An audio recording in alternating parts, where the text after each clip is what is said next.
இது தமிழ்நாடு சட்டசபைக்கான ஒரு தேர்தல். இதை ஏன் தமிழ்நாட்டுக்கும் டெல்லிக்குமான ஒரு எலெக்ஷன் சொல்றீங்க அப்படின்னு நான் கேட்டிருந்தேன். உடனே விஜய் பாஜகவுக்காக பேசுறாரு அப்படின்லாம் திருச்சி பேச ஆரம்பிச்சிட்டாங்க. சென்னையில் டெல்லின்னு கூவுறதும், அடிக்கிற கொள்ளைக்கு ரைடு வந்துட்டா டெல்லிக்கு வெள்ளை கொடை பிடிக்கிறதும், இதெல்லாம் யாருன்னு உங்களுக்கே நல்லா தெரியும்.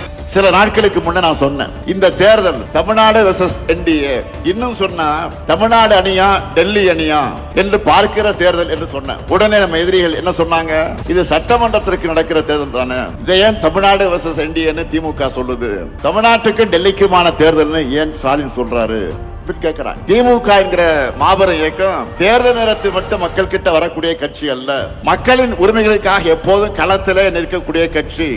எங்களுக்கு தெரியும் தமிழ்நாட்டோட, தமிழ் மொழியோட, தமிழ் பண்பாட்டோட உண்மையான எதிரி யார் என்று எங்களுக்கு நல்லாவே தெரியும். அந்த எதிரியை எதிர்க்கக்கூடிய தெம்பும் திராணியும் கொண்ட ஒரே இயக்கம் திமுக என்பது மக்களுக்கு நல்லா தெரியும்.